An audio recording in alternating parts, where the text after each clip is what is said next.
The steam whistle screamed across the train station, cutting through the hum of the crowd like a knife. It was late autumn, 1952, and the platform was alive with movement. Men in hats and suits, women in dresses with neat hems and scarves tied beneath their chins, all bustling in the way that small-town America did on a chilly Sunday afternoon. The train was late, a few minutes behind schedule, but it didn't seem to matter.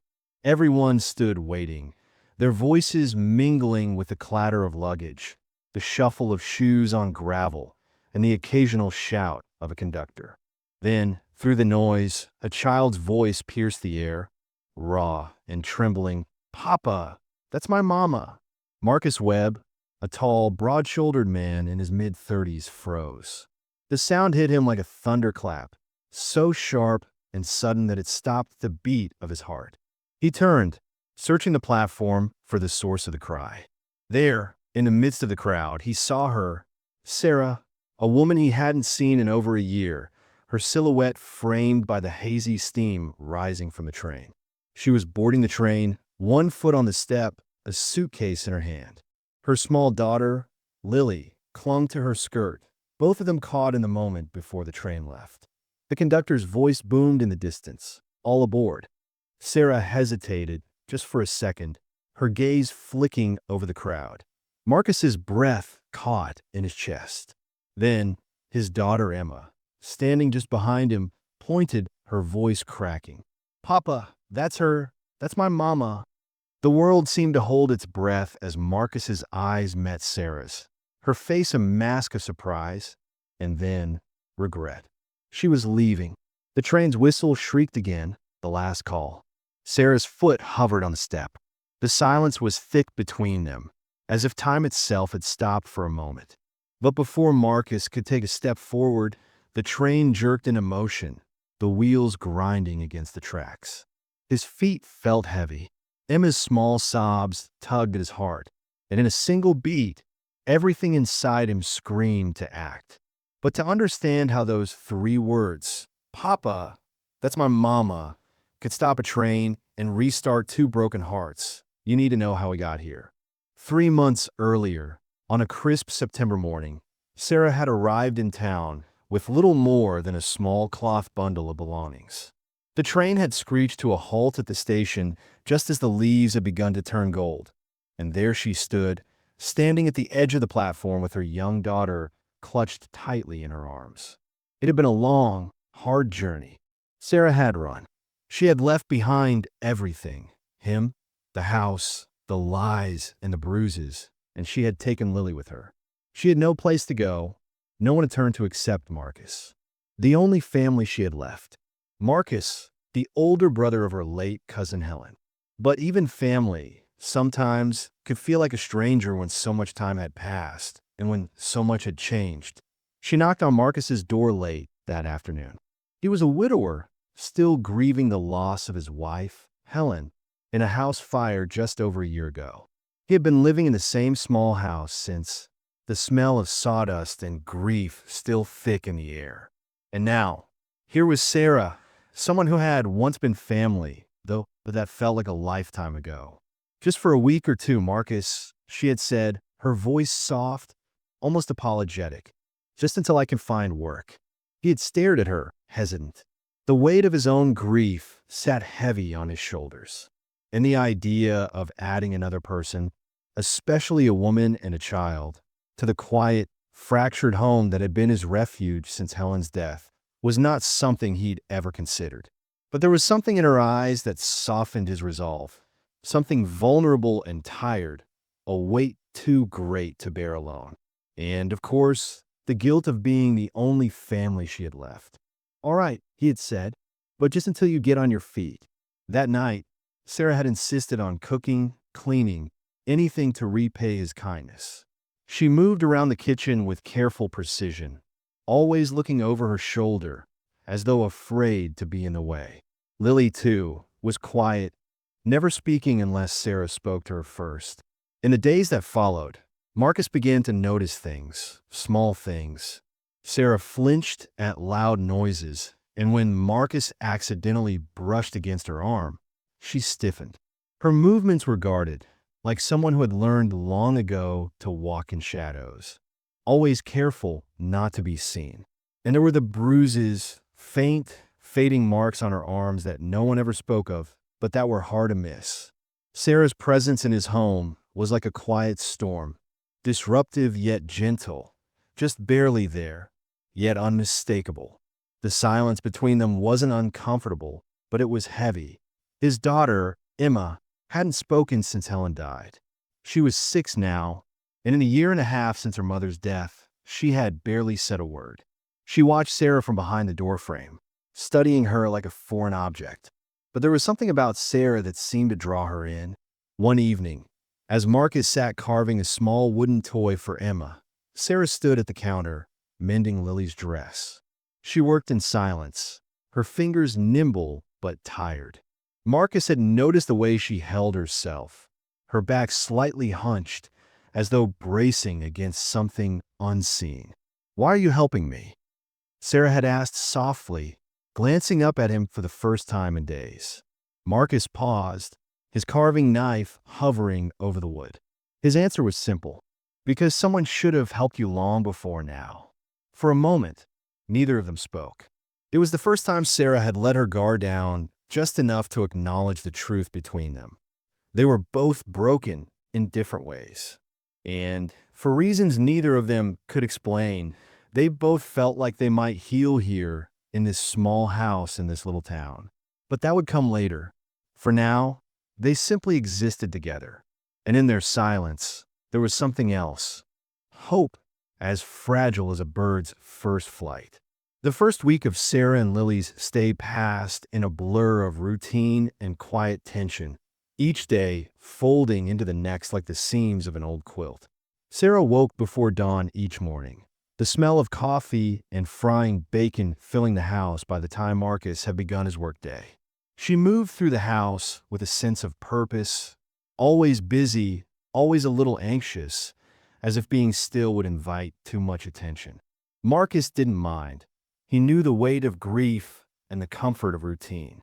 But he couldn't help but notice the way Sarah seemed to work harder than she needed to, as though she feared being in the way. Her hands moved quickly, silently, almost apologetically, as if she had no right to take up space. Lily, on the other hand, was quieter than a child should have been. She rarely spoke, her gaze fixed on Sarah like a shadow that didn't quite belong. But there were moments when Sarah would glance at her daughter, her face softening in a way that spoke volumes about the pain she was carrying. And then there was Emma. She had been a silent child for over a year, ever since the fire that had taken her mother's life, but slowly she began to thaw in Sarah's presence.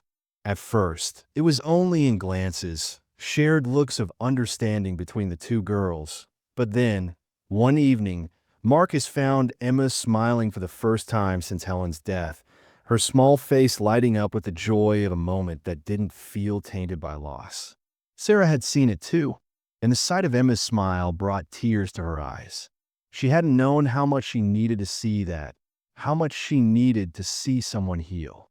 Later that night, after the children had gone to bed, Marcus found Sarah sitting at the kitchen table, staring at the small, mended dress she'd just finished for Lily.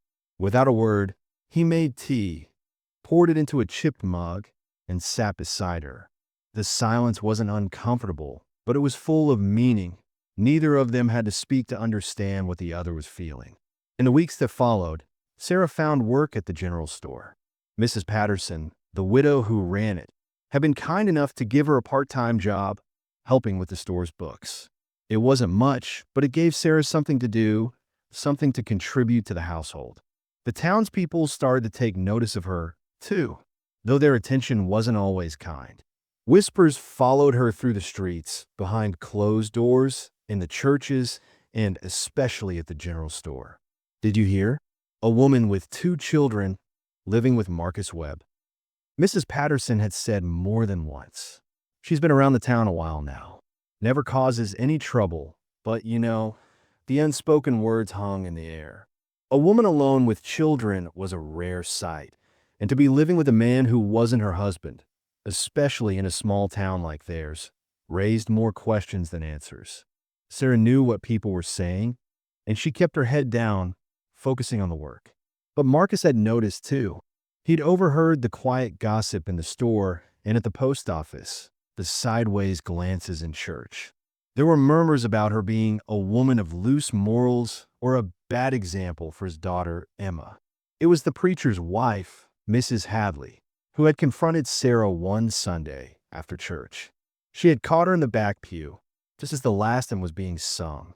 "You know, Sarah, appearances matter in a small town," Mrs. Hadley had said, her voice quiet but firm, "especially when you're living under someone else's roof." Sarah had looked down at her feet, her heart pounding, unsure of how to respond. But Marcus had come to her defense, stepping between them with a quiet authority that left no room for argument. "Sarah is family," he had said, his voice calm but unwavering. "And that's all anyone needs to know." That had been the first time Sarah had felt like someone had truly stood up for her. The first time she'd realized that Marcus might not just be helping her out of some misplaced sense of duty. It was the first time she'd allowed herself to believe that maybe, just maybe, she had a place in this town. But as the days passed, Sarah's past caught up with her in ways she couldn't ignore. A letter arrived one afternoon, forwarded from her sister's house. It was from Derek, her estranged husband, the man she had left behind in the county next door. The letter contained divorce papers and a custody petition, demanding that Lily be returned to him. Derek claimed Sarah was unstable, unfit, and living in an improper situation. It was a blow to Sarah's already fragile sense of stability.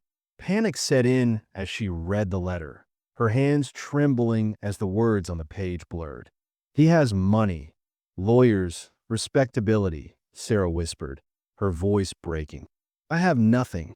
Marcus had seen her collapse in the living room, clutching the letter to her chest, her face pale. "You have truth," he had said softly, "and you're not alone." It was the first time he had spoken those words to her, and it felt like a promise, though neither of them could say what exactly it meant.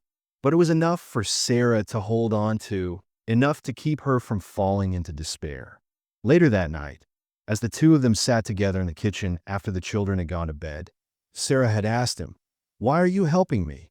It was a question she had asked herself more than once, but it had never seemed to have an answer. Marcus had looked at her, his expression soft yet guarded.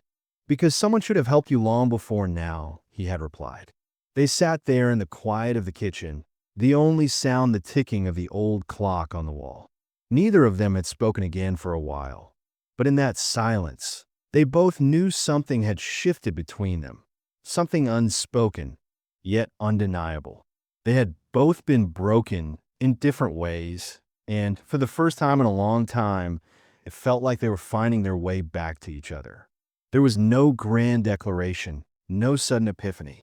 It was simply the beginning of something new, a connection forged in quiet understanding, in the slow, steady process of healing.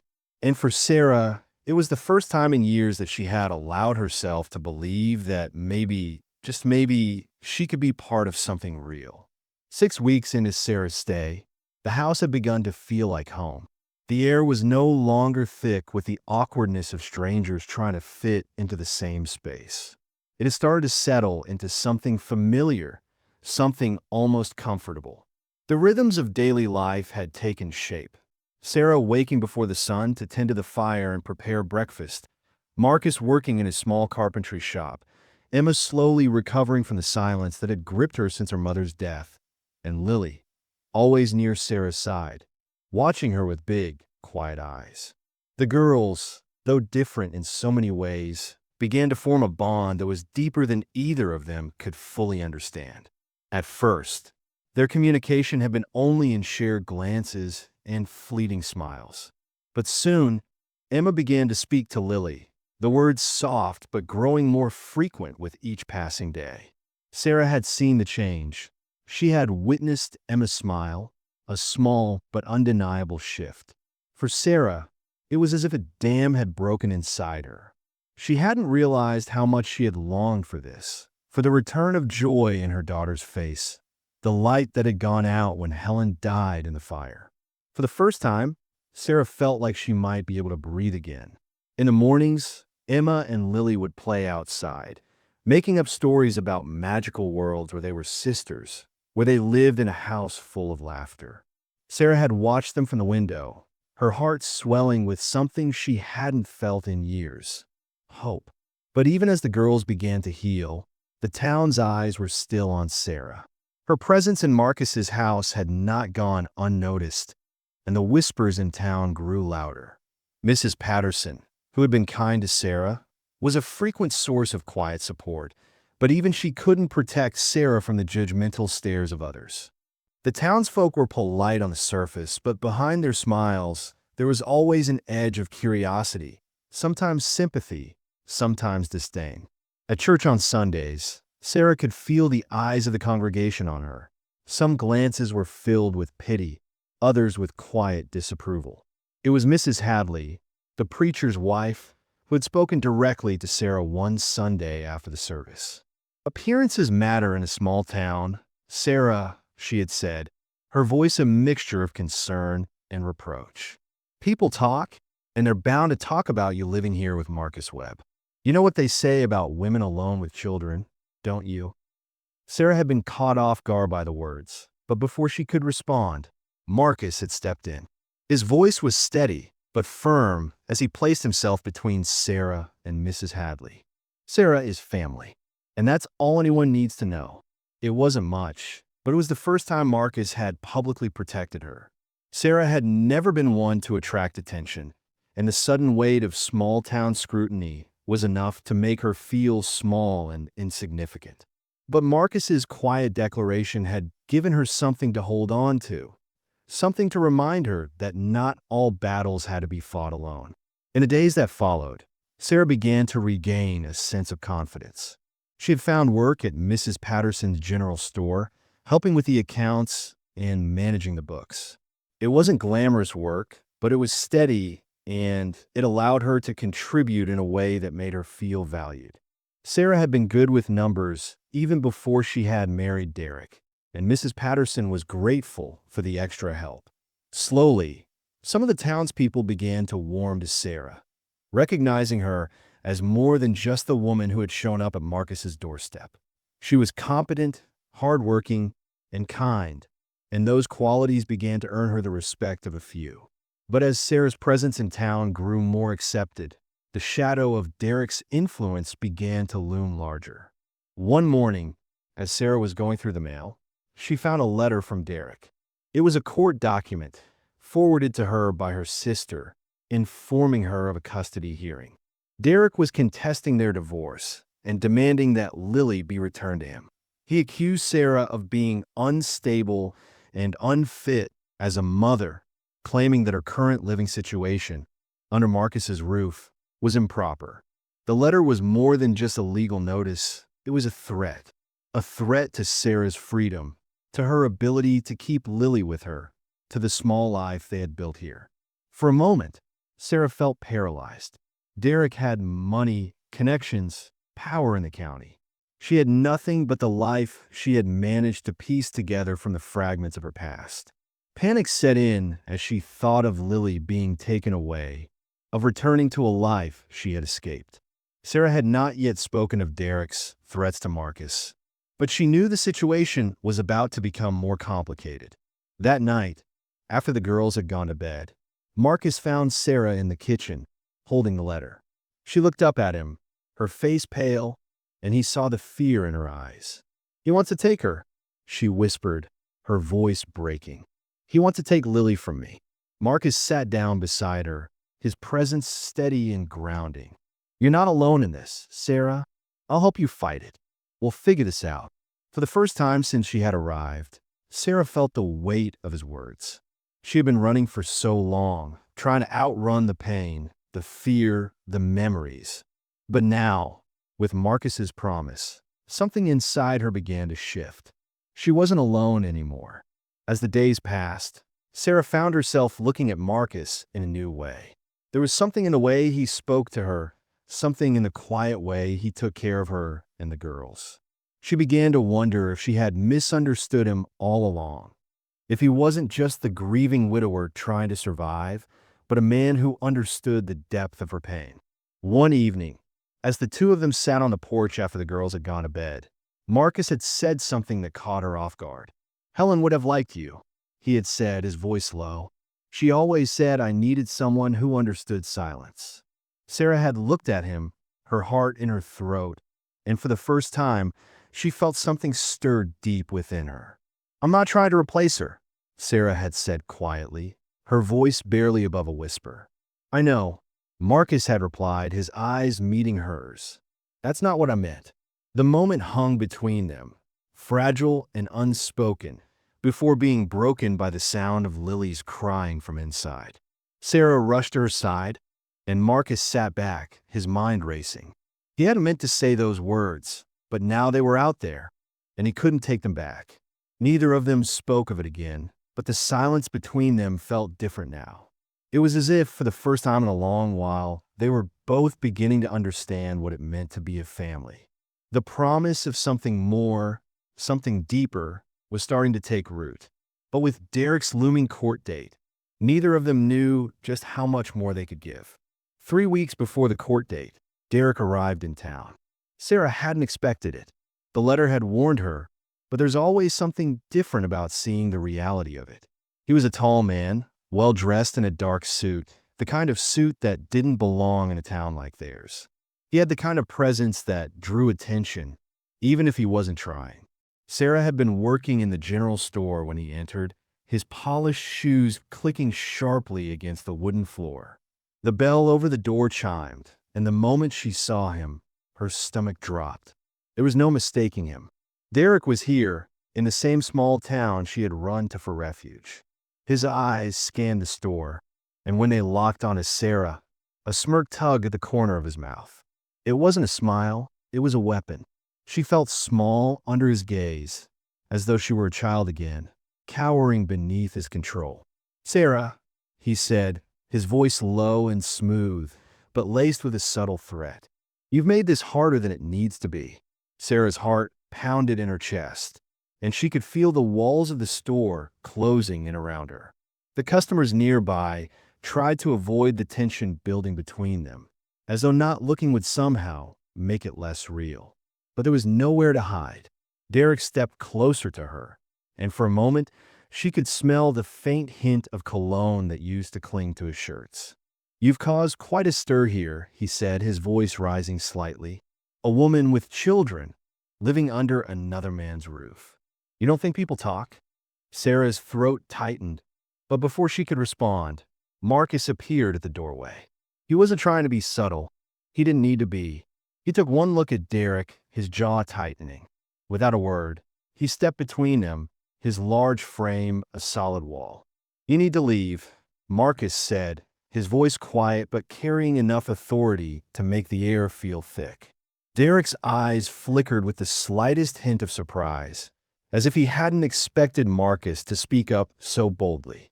For a moment, the tension between them was palpable, the weight of the unspoken history hanging like a heavy fog.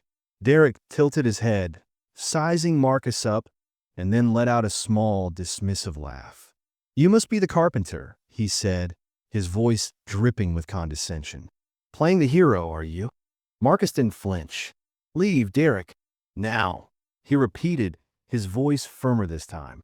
Derek's smirk faded, but his eyes remained cold. "See you in court, Sarah. And you," he glanced at Marcus, "you keep playing house. I'll be seeing you soon enough."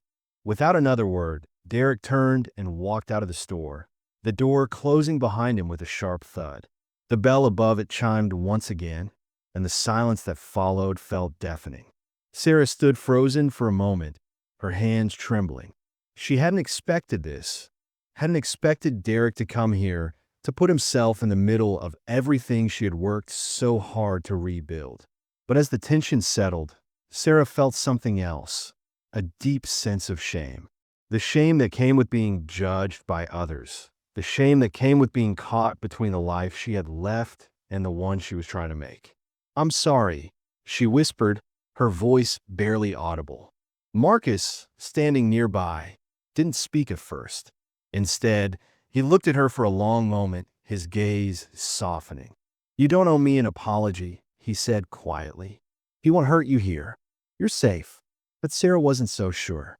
The fear had already taken root in her chest, and it was growing, gnawing at the edges of her resolve. That night, long after the store had closed and the house had settled into the quiet rhythms of the evening, Sarah couldn't sleep. She tossed and turned in the bed, staring at the ceiling, her mind racing. What if Derek succeeded? What if she lost Lily? What if, in the end, all her efforts to protect her daughter were for nothing? She heard the floorboards creak as Marcus moved quietly through the house, his usual nightly routine. But tonight, there was no sleep for him either. He found her in the kitchen, pacing, her hands wringing together nervously. "You're not alone in this, Sarah," he said, his voice steady but soft, as though he was trying to ground her, trying to offer something she could hold on to. She looked at him, her eyes red from lack of sleep. "I'm scared, Marcus," she admitted, her voice breaking. "I don't know how to protect her anymore." Marcus didn't respond immediately. Instead, he reached for her hands, his touch warm and firm as he held them in his own. "You've been protecting her all along," he said quietly. "You've done more than enough." His words were a balm to her wounded heart, but the relief was short-lived. As much as she wanted to believe that, there was still the looming shadow of the court date, still the threat of losing everything she had worked so hard to build. The next day, word began to spread about Derek's visit. People in town had noticed the tension between him and Marcus, and whispers followed them wherever they went. It wasn't just the threat of Derek's presence, it was the scandal of it all. The town's elders, who had already been keeping a close eye on Sarah's situation, began to murmur amongst themselves. On Sunday after church, as the congregation gathered for coffee and quiet conversation, a group of them approached Marcus. Among them were Mrs. Hadley, the preacher's wife, and Deacon Frost, both of whom had already made their opinions clear. "Your situation with Miss Sarah is causing a great deal of scandal, Marcus," Mrs. Hadley said, her voice cool and disapproving. "Think of your daughter. Think of the example you're setting." Marcus looked at them with quiet resolve. "My household is my business," he said simply, his tone making it clear that the conversation was over. But as he left the church, the whispers followed him. Even Emma, who had been so quiet for so long, was beginning to sense the unease. That evening, she asked Sarah, "Are you leaving like Mama did?" The question hit Sarah like a slap in the face. She froze, not knowing how to respond. "No, sweetheart," Sarah whispered, her throat tight. "I would never leave you." But the damage was already done. Emma's innocent question was a crack in their fragile sense of security, a reminder that no matter how hard they tried to pretend, the threat of losing everything was never far behind. In the quiet of the night, Sarah sat alone in the dark, her thoughts spinning, wondering just how much more she could bear. And the letter from Derek, still sitting on the table, was a constant reminder that it wasn't just the town that was watching. It was the world outside, the world she had tried to escape, the world that wanted to tear her apart. The morning after Derek's visit, Sarah woke to an unsettling quiet in the house, as though the air itself had thickened with the weight of what had happened. She knew the day was coming, the court date that would force her to face her past, to face Derek and his money and his lawyers. She could feel the tension tightening in her chest, the familiar knot of fear that had lived inside her for so long. For a moment, she considered packing up and leaving. She could take Lily and just disappear, start over somewhere far away where Derek couldn't find them, where the town's whispers wouldn't follow. But the reality of it was different. Leaving meant leaving Marcus and Emma behind, leaving the fragile life she had started to build here. She had tried so hard to protect them, to give Lily something real, something stable. But now it felt like it was all slipping away, like the walls she had built around her family were crumbling. The decision came with a terrible clarity. She had to leave. But not because she wanted to. She had no choice. Derek's threats were too powerful, his influence too great. She couldn't risk Marcus and Emma being dragged into the mess that was her past. They were better off without her. She had always known that, but now it felt like the only way to protect them was to disappear. As Sarah packed the small suitcase, each item seemed to weigh more heavily than the last. She folded Lily's clothes, her own, and the few keepsakes she had managed to hold on to since leaving Derek. Each fold of fabric was a goodbye, one that was harder to make than the last. She had wanted so much to stay, to keep building this new life, but she knew what Derek was capable of. She could almost hear his voice in her head, telling her that this was her fault, that she had brought this upon herself. And the truth was, part of her believed it.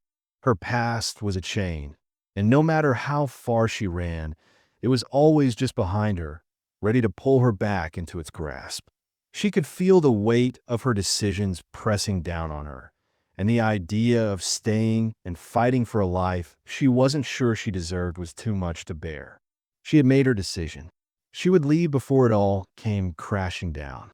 By the time Marcus had gone to work and the girls were at school, Sarah was ready. She didn't want to say goodbye. She couldn't. Saying goodbye would make it real, and she wasn't sure she could handle that. So, instead, she left without a word. The only things she left behind were the letters. The first was to Marcus, and though it felt like the hardest thing she'd ever written, she knew it was the only thing she could give him. "You gave me something I'd never known," she wrote, the words trembling on the page. "A home without fear. But I can't let my past destroy your future, Marcus. Emma deserves stability, not a mother who brings scandal. Thank you for showing me what family could feel like, even briefly." She signed it, but didn't use her name. She couldn't. Sarah felt too intimate, and Miss Whitmore felt too distant. It was the first time in years she had been this honest with herself. The second letter was for Emma, shorter and simpler. "You taught me how to smile again," she wrote, her heart breaking with each word. "Remember, you are brave, you are loved, you are enough. I'll carry you in my heart always." That was all she could give. After everything, it didn't feel like enough, but it was all she had. The letters were left on Marcus's table, carefully pinned beneath a small pile of his tools. Sarah took a long, final look at the house, the kitchen where she had learned to laugh again, the porch where she almost kissed Marcus, Emma's room where hope had bloomed for the first time in so long. She swallowed the lump in her throat and turned away, her heart aching with every step she took. She had made her peace, or at least she had tried to. But peace wasn't the same as contentment. She knew she was walking away from the best thing that had ever happened to her, and that thought alone nearly broke her. She told Lily they were taking a train ride, the way you tell a child about a trip you don't plan to return from. The words felt hollow, even to her, but they were all she could manage. Lily, who had become so attached to Emma in the last few weeks, asked if she was coming with them. Sarah, her throat tight with emotion, simply said, "Not this time, little love." It was the hardest thing she had ever said. Lily didn't understand, not fully. "But we're sisters now," Lily said, her voice small but insistent. She said so. Sarah couldn't respond. She just kissed Lily's forehead, her heart breaking into 1,000 pieces. Sarah waited until after school had let out, when the town was at its quietest. She arranged for a neighbor to drive her to the train station, hoping to avoid any confrontation. She didn't want to face Marcus, not like this. Not when she knew she was leaving him, leaving the life they had shared, even if only for a short while. The train station loomed in the distance, the tracks gleaming under the afternoon sun. The station was nearly empty when they arrived, just a few passengers waiting for their trains, but the place felt bigger than it ever had. The time had come. She had made her decision, and there was no turning back. The train was leaving in a little over an hour, and it was the only westbound train for the day. Sarah stood at the platform, clutching Lily's small hand, feeling the weight of the decision settle into her bones. She took a deep breath and tried to steady her heart. She had to do this for them. She had to do this for Lily. When Marcus returned home early from his work, he was confused by the silence. There's no sound of the girls playing in the yard, no chatter in the kitchen. His heart skipped a beat when he noticed the letters resting on the table, untouched. His breath caught in his throat as he read Sarah's words. She was gone. The realization hit him like a punch to the gut, and he felt a surge of panic. He glanced at the clock. He knew exactly when the train left. It was time to act. Without another thought, he grabbed his coat and ran toward the schoolhouse to collect Emma. The town wasn't ready for what was about to happen, and neither was he. But he couldn't let her leave. Not without a fight. The moment Marcus realized Sarah was gone, it felt like the world had tilted on its axis. His heart pounded in his chest as he read the letters, the words stabbing through him with the force of 1,000 unanswered questions. There was no time to process the grief, no time to wonder why she hadn't come to him. The train to the next county was leaving in under an hour, and that was all that mattered now. Without a moment's hesitation, Marcus grabbed his coat and rushed out of the house, his mind racing. Emma was still at school, and he knew that if he could reach her in time, they could stop Sarah before she made the biggest mistake of her life. He had no plan beyond that, just the raw need to stop her from leaving, from disappearing into the past that still held too much power over her. The streets seemed to blur as Marcus ran, his feet pounding against the pavement, the sound of his breath ragged in the cold autumn air. Every step felt like a battle against time. He reached the schoolhouse, his eyes scanning the yard frantically. He spotted Emma near the swings, her back turned to him. His heart clenched, but there was no time to waste. "Emma!" he called out, his voice carrying through the quiet yard. She turned, her face a mix of confusion and concern. "Papa, what's wrong?" she asked, her small voice trembling slightly. Without thinking, Marcus scooped her up in his arms, ignoring the surprised gasp from the teacher, who had been standing just inside the door. "Family emergency," Marcus said quickly, not bothering to explain further. Emma's eyes widened in concern, and she clutched him tighter. "What's going on, Papa?" she asked, her voice small. "We have to stop Mama, sweetheart," Marcus said, his voice tight with urgency. "She's gone, and we need to bring her back." Emma's confusion only deepened, but she nodded, understanding the urgency in her father's tone. Without another word, Marcus turned and ran back toward the station, Emma in his arms, her small feet barely keeping up with the pace. The streets that had once felt so familiar now seemed to stretch on forever, and Marcus pushed himself harder, his muscles burning as he carried his daughter toward the station. As they reached the town square, the train's whistle pierced the air, and Marcus felt the panic rise in his chest. They were running out of time. The station was just ahead, but the crowd of people waiting on the platform seemed to blur in his vision. He was too far away, and the train was already beginning to board.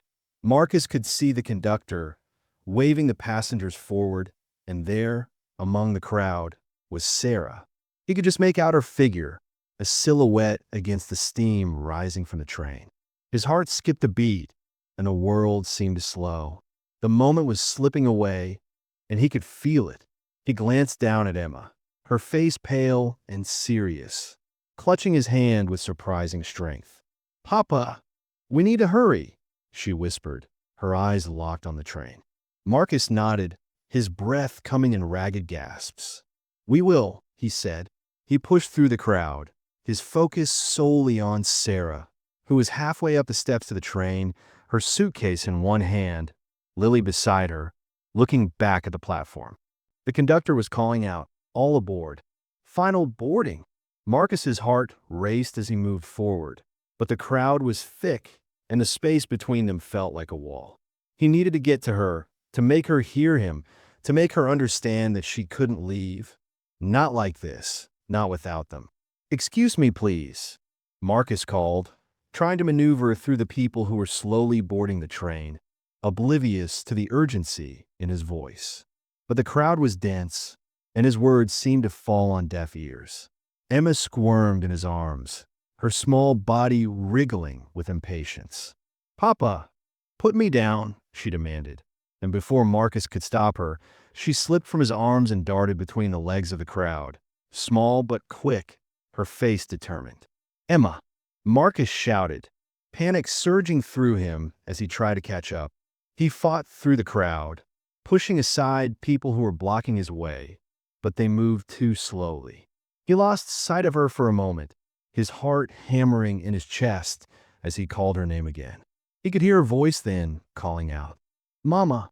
Emma's voice, clear and loud, cut through the noise of the station, and Sarah, who was still climbing the steps to the train, froze. Her foot hovered in midair, and she turned, her eyes scanning the platform. There, at the edge of the crowd, was Emma, her face streaked with tears, her eyes wide with fear. "Mama!" Emma cried again, her voice trembling with emotion. Sarah's eyes locked onto hers, and for a moment, everything seemed to stop. The world around them faded, the noise of the train and the passengers melting into silence. The connection between mother and daughter, so strong and so fragile, was undeniable.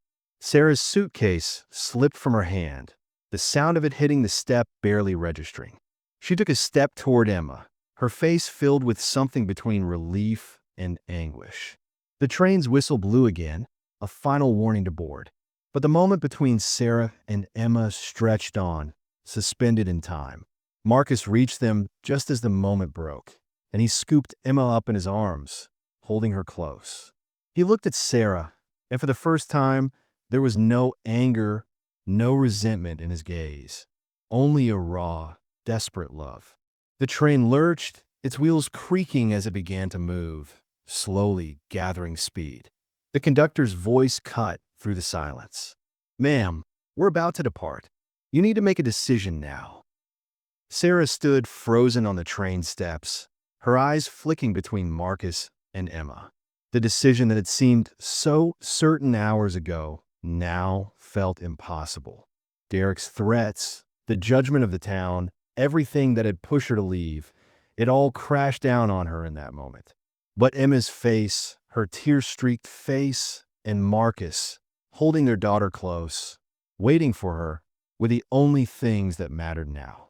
The weight of her past, of everything she had feared, seemed so small in the face of the love they had shared in such a short time. Sarah took a step back, away from the train, away from the life she had been running from. She looked down at Lily, who had clung to her side throughout the chaos. "Come on, sweetheart," Sarah whispered. "We're not leaving. We're home." And with that, she turned, leaving the train behind, her suitcase still on the steps, symbolizing a life she no longer needed. The train continued to roll forward, but Sarah stayed behind, her family gathered around her, waiting for what came next. The station was still, save for the sound of the train's wheels rumbling down the tracks, fading into the distance. Marcus, Emma, and Sarah stood together, the weight of the moment sinking into their bones, but there was a lightness in the air that hadn't been there before. Sarah felt the cool autumn breeze on her skin, her lungs filling with the fresh air she hadn't allowed herself to take in fully for weeks. The fear that had held her in place was beginning to slip away, replaced by something that felt like hope, something that had been so absent in her life. She looked down at Emma, whose face had brightened just moments before when she realized Sarah wasn't leaving. Emma reached for her hand, squeezing it tightly as if she had finally found something she had been missing all along. Lily, still clinging to Sarah's side, looked up at her with wide eyes, not fully understanding the enormity of what had just transpired, but sensing the shift, the change that had taken place. Marcus, standing beside them, was quiet for a long moment, his gaze fixed on Sarah, his eyes soft with a mixture of relief and something deeper, something unspoken. "I should have stopped you sooner," Marcus said softly, his voice thick with emotion. "I should have fought for you before it got this far." Sarah shook her head, her heart aching as she looked up at him. "You fought for me when you didn't even know it, Marcus.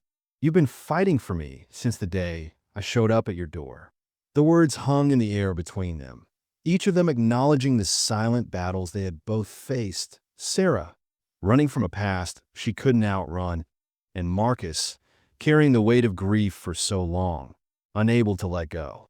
But now, standing here, they both understood that their battles had never been for themselves.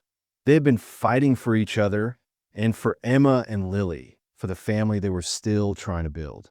"I don't know how this is all going to turn out," Sarah said, her voice trembling with uncertainty, "but I know I can't do this alone anymore." Marcus reached out then, his hand brushing gently against hers, a small but powerful gesture. "You're not alone," he said quietly, his voice steady and sure. The simple words, so full of meaning, were enough to quiet the storm of doubt that had been raging inside her. Sarah felt the strength of his presence beside her, the quiet promise that no matter what came next, they would face it together. They stood there for a moment longer, just letting the reality of the situation settle in. Then, slowly, they turned and began walking away from the station, hand in hand, the girls skipping ahead, chattering excitedly about what the future might hold. The walk home was quiet at first, the sound of their footsteps in sync with the rhythm of their breaths, steady and calm. But as they passed through the familiar streets of town, Sarah could sense the eyes of the townspeople watching them, some curious, some skeptical, but most simply watching as this new family found its way. The house, once a place of grief and isolation, now seemed to welcome them in a new light. Sarah could feel the change in the air as they walked toward it, like the house itself was waiting for them, waiting to embrace what they had become. Mrs. Patterson, who had long since become a friend, was on her porch when they arrived, a smile playing at the corners of her lips. "I was wondering when you'd make up your mind," she said warmly, stepping forward to greet them. "Welcome home, Sarah. It's about time." Sarah smiled through her tears, feeling a warmth that hadn't been there before. "Thank you," she whispered, her voice thick with emotion. "Thank you for everything." That evening, after the girls had gone to bed, Marcus and Sarah sat on the porch, the cool evening air wrapping around them as they sat in silence. The day had been a whirlwind, an emotional roller coaster that had shifted everything they thought they knew. But now, in the stillness, they could finally take a breath. Sarah leaned back in her chair, her eyes fixed on the stars above, the constellations glittering in the night sky. "I never imagined my life would turn out like this," she said softly, her voice barely above a whisper. "I never thought I'd have a family again." Marcus, sitting beside her, reached for her hand, his fingers intertwining with hers in a gesture of quiet comfort. "You have one now," he said simply, his voice steady. "You have us." The weight of those words hung in the air, like a promise that had taken a lifetime to fulfill. For the first time in years, Sarah allowed herself to believe it. They had made it through the worst of it, and now they had a chance to rebuild. They had a chance to heal. In the weeks that followed, life began to settle into a new routine. The small town, though slow to accept their unconventional family, began to soften in its judgment. Sarah found herself gradually becoming part of the fabric of the community, no longer the subject of whispers and sideways glances, but a woman who had fought for her family and had won. Marcus, too, began to open up more, no longer hiding behind his grief. He laughed more, worked more with a renewed sense of purpose, and shared moments of quiet joy with the girls. Emma had started speaking more, her voice growing stronger with each passing day, and Lily, who had once been too timid to speak up, now chattered endlessly, filling their home with the sound of a family that was truly whole. It was in these moments, small and simple, that Sarah found her peace. And even when the whispers of the past crept into her thoughts, she could look at Marcus, at Emma and Lily, and know that the family they had built together was stronger than any force that might try to tear them apart. 6 months later, as the first signs of spring began to bloom, Sarah stood in the garden, feeling the earth between her fingers as she helped plant new flowers. Emma and Lily ran around the yard, their laughter echoing in the air. Marcus was out back, building a small addition to the house, a nursery for the new baby Sarah was carrying. Life had a way of moving forward, even when it seemed impossible. And as Sarah looked out over the yard, she realized that she had found her place, finally, and for good. They were a family, bound not by blood, but by the love they had chosen. And in that, she had found something more beautiful than anything she could have ever dreamed of. They had built something stronger than the weight of their past, together.